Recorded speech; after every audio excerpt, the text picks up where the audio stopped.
2025년 7월 24일 목요일 하나님 나라를 시작하는 말씀 묵상 시간입니다.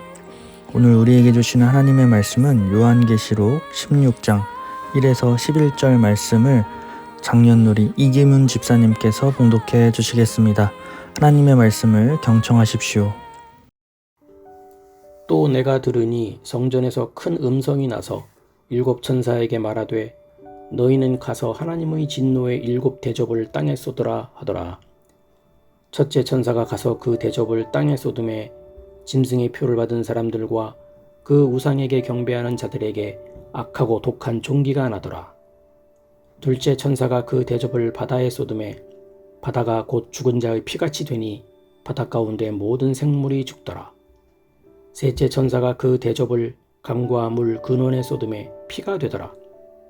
내가 들으니 물을 차지한 천사가 이르되 전에도 계셨고 지금도 계신 거룩하신 이여 이렇게 심판하시니 의로우시도다.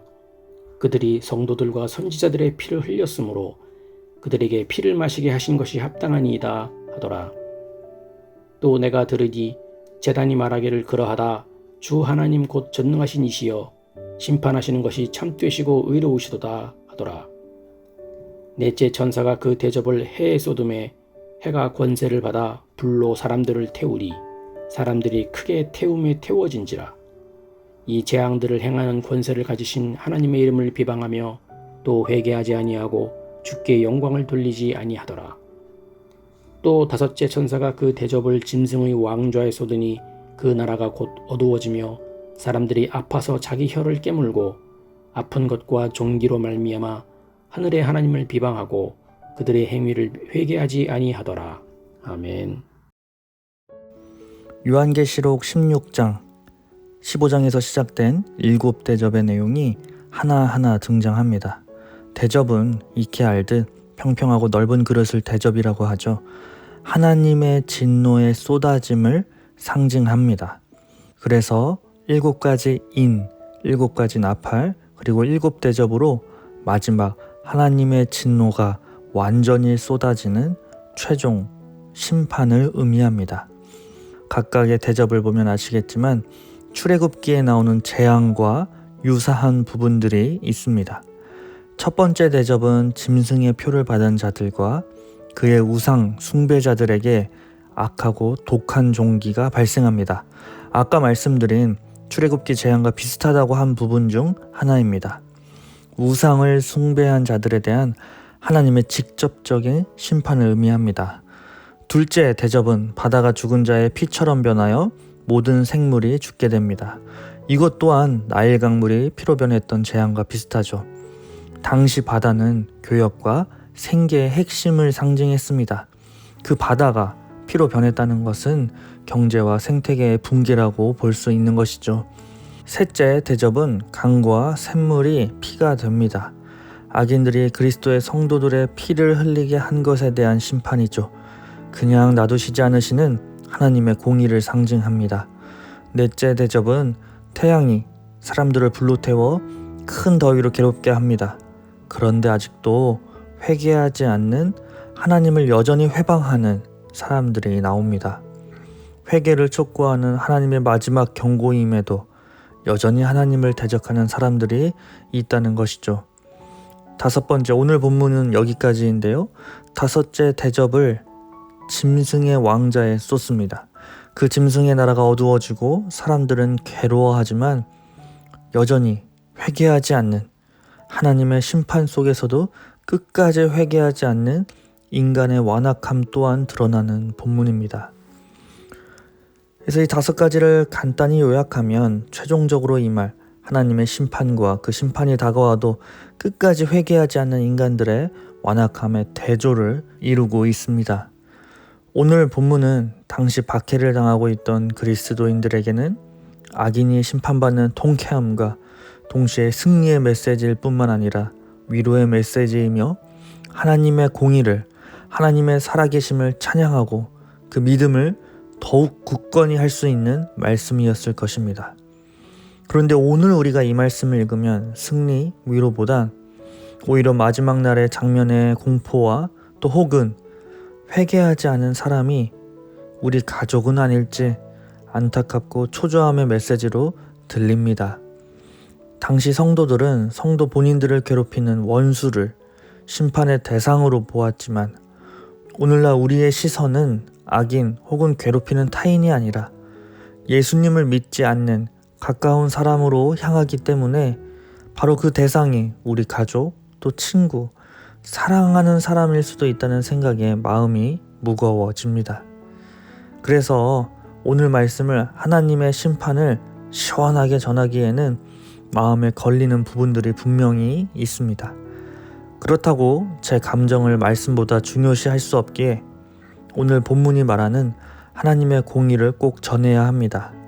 우리에게 심판이 있고 끝까지 회개하지 않는 자들에게 임할 심판이 있음을 전합니다. 하나님의 심판은 공의의 완성입니다. 그러나 오늘 우리의 입장에서 간절히 기도하게 되는 것은 이 심판이 오기 전에 하나님께서 우리에게 아직 기회를 주시는 분이심을, 짐승을 따르는 자들에게만 임하는 심판이기에 계속해서 우리 가족, 우리 이웃을 위해 중보기도 하고 우리 자신부터 먼저 회개의 자리로 나아가야 하는 것 또한 기억해야 할 것입니다.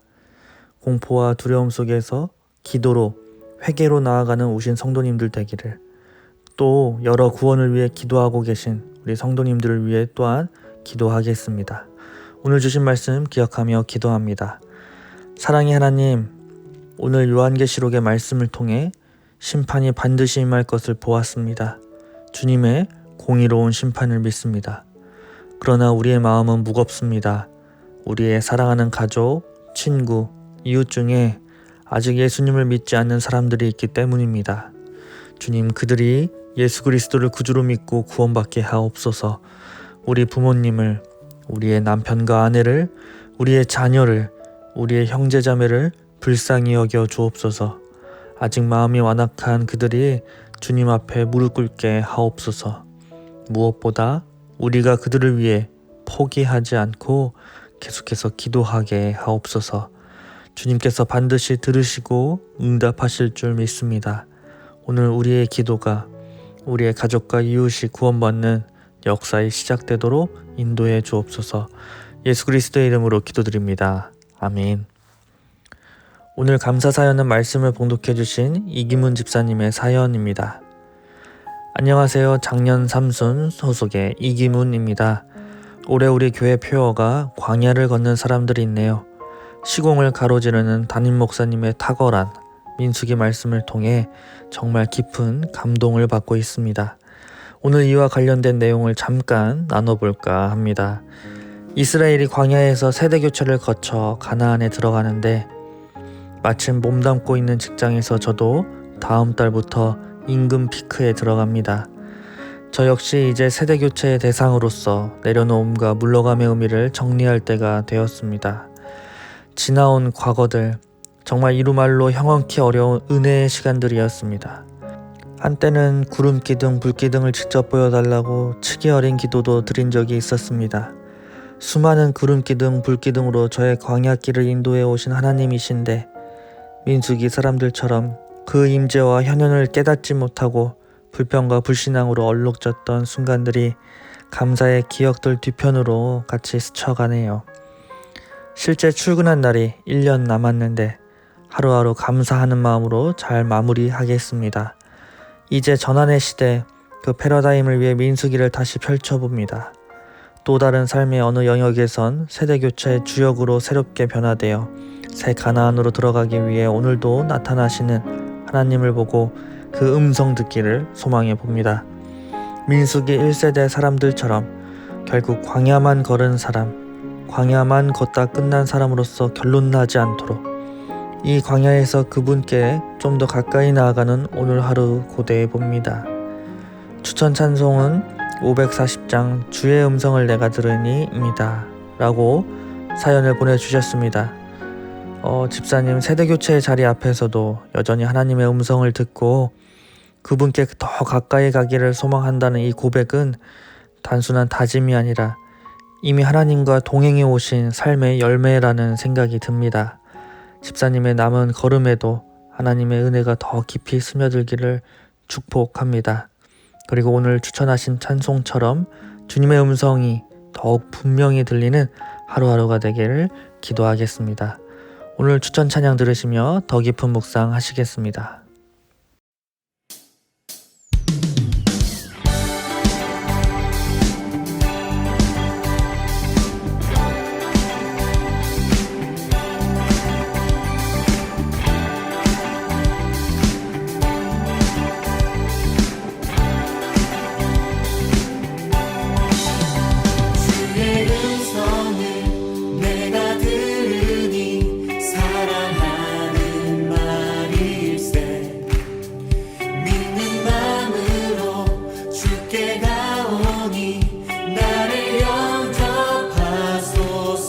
주여 넓으신